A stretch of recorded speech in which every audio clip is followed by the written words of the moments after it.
Hello everyone, स्वागत है आपका अपने यूट्यूब चैनल सिलेक्शन फीवर में। दोस्तों, अपने आज के सेशन में हम लोग यूएपीए एक्ट और रासुका एक्ट के बारे में सब कुछ जानेंगे और हम लोग ये भी जानेंगे कि हमारे देश में इन दोनों कानूनों का इतना विरोध क्यों होता है।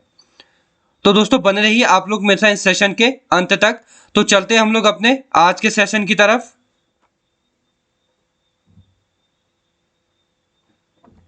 तो सबसे पहले हम लोग जानेंगे कि यूएपीए एक्ट भारत में कब लाया गया। तो दोस्तों, इस एक्ट को भारत में सन 1967 में लाया गया था और इस एक्ट में 2019 में आखिरी बार संशोधन किया गया था। और दोस्तों, यूएपीए एक्ट का जो पूरा नाम है वो है अनलॉफुल एक्टिविटी प्रिवेंशन एक्ट।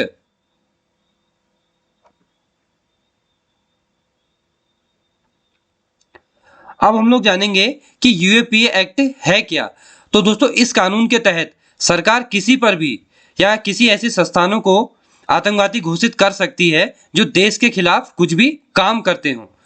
और 2019 के संशोधन के बाद तो अब सरकार संस्थाओं के साथ साथ किसी अकेले व्यक्ति को भी आतंकवादी घोषित कर सकती है।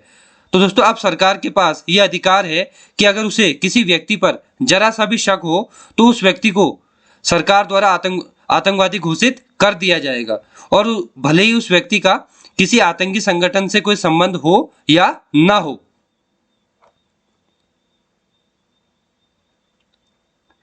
दोस्तों, अगर उस व्यक्ति को यानी कि जिसके ऊपर यूएपीए का एक्ट लगाया गया है उसे अपने ऊपर से आतंकवादी का टैग हटवाना है तो उस व्यक्ति को कोर्ट के बजाय सरकार द्वारा बनाई गई उस कमेटी के पास जाना होगा जिसको सरकार द्वारा यूएपीए एक्ट के लिए बनाया गया है, और इसके बाद वो आदमी चाहे तो कोर्ट के पास जा सकता है। दोस्तों, अगर बेसिकली हम बात करें तो इस कानून को संविधान के आर्टिकल 19A के तहत दी गई बोलने की आज़ादी पर सीमाएं लगाने के लिए बनाया गया था, और संविधान का 19A हमारे देश के हर नागरिक को उसके मनपसंद की चीज बोलने की आज़ादी देता है।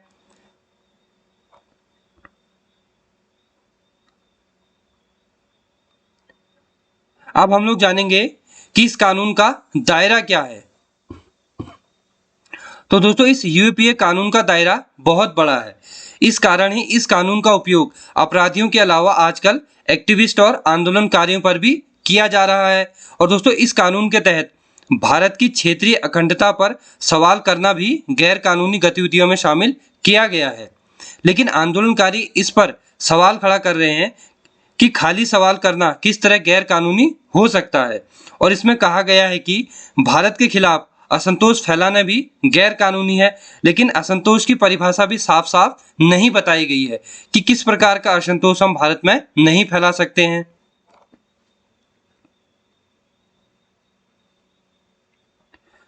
अब हम लोग जानेंगे कि इस कानून में कौन कौन सी धाराएं शामिल हैं। तो दोस्तों, यूएपीए एक्ट में जो धाराएं शामिल है उनमें है धारा 18, 19, 20, 38, 39 के तहत इन यूएपीए एक्ट में केस दर्ज होता है। दोस्तों, धारा 38 तब लगाई जाती है जब आरोपी के आतंकी संगठन से जुड़े होने की बात पता चलती है। दोस्तों, धारा 39 को तब लगाया जाता है जब आतंकी संगठन के साथ संबंध या उस संगठन को मदद पहुंचाने का पता चलता है। यानी कि 38 और 39 के बारे में अब आपको पता चल गया होगा। अब हम लोग जानेंगे कि इस एक्ट में कितने समय तक की जेल हो सकती है। तो दोस्तों इस एक्ट के सेक्शन 43D के 2 में ये इस अपराध में पकड़े गए व्यक्ति को पुलिस कस्टडी में उसकी गिरफ्तारी को दोगुना करने का प्रावधान है, और इस कानून के तहत पुलिस को 30 दिन की कस्टडी मिल सकती है और कानूनी हिरासत 90 दिन की भी हो सकती है, जबकि और कानूनों में अधिकतम अवधि 60 दिन है।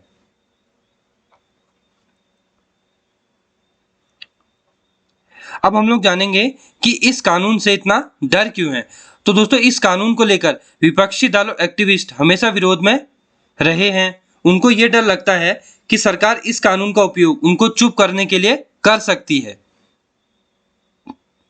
उनका कहना है कि इस कानून से सरकार उनको संविधान के आर्टिकल 19A के तहत मिली बोलने की आजादी को सीमित कर रही है, और उनका मानना है कि इस कानून का उपयोग सरकार आतंकियों के साथ साथ सरकार की नीतियों का विरोध करने वाले और अभियुक्तों के वकीलों के खिलाफ भी कर सकती है। तो लोगों के मन में और विपक्षी दल और एक्टिविस्ट के मन में ये डर बना हुआ है।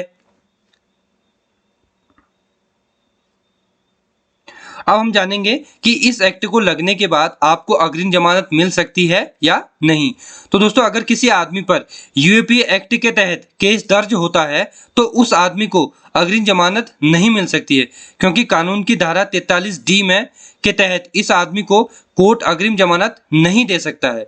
यानी कि अगर किसी व्यक्ति पर यूएपीए एक्ट लगाया गया तो उसको अब अग्रिम जमानत भी नहीं मिल सकती है।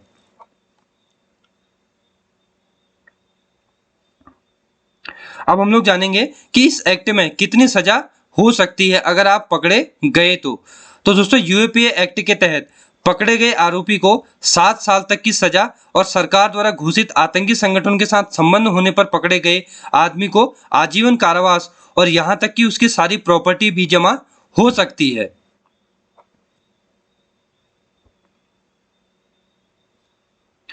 दोस्तों, अब हम लोग जानेंगे कि रासुका एक्ट क्या है। तो दोस्तों, रासुका का जो पूरा नाम है वह राष्ट्रीय सुरक्षा कानून, और दोस्तों इस कानून को 1980 में बनाया गया था और इस कानून को राष्ट्रीय सुरक्षा अधिनियम 1980 के नाम से भी जाना जाता है।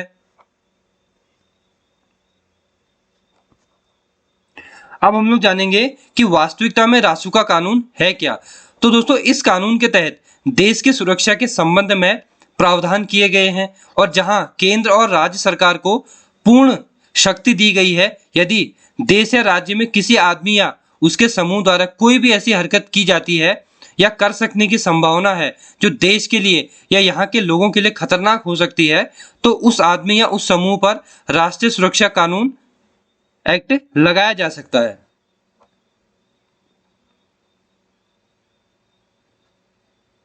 अब हम लोग जानेंगे कि इसके तहत गिरफ्तारी कब हो सकती है। तो दोस्तों, इस कानून के तहत अगर कोई व्यक्ति या उसका समूह देश की सुरक्षा सुनिश्चित करने वाले कामों में बाधा डालता हो या उसको बाधित करने की कोशिश करने वाला हो तो सरकार द्वारा ऐसे आदमी या उसके समूह को गिरफ्तार कर लिया जाता है रासुका एक्ट के तहत। और गिरफ्तारी को सिर्फ केंद्र सरकार या फिर राज्य सरकार के आदेश के बाद ही समाप्त किया जा सकता है। यानी कि इस एक्ट में भी कोर्ट का कोई भी योगदान नहीं रहता है। अब हम लोग जानेंगे कि रासुका एक्ट में आपको कितनी जेल हो सकती है। दोस्तों, इस कानून के तहत पकड़े गए आदमी को 12 महीनों की जेल हो सकती है और सजा मिल जाने के बाद ना ही सजा को कम किया जा सकता है और ना ही उसमें कोई फेरबदल किया जा सकता है।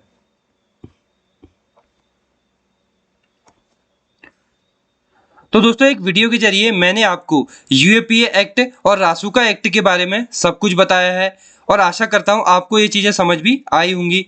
तो दोस्तों, अगर आपको आज का सेशन पसंद आया तो चैनल को शेयर, सब्सक्राइब और लाइक करना बिल्कुल ना भूलें।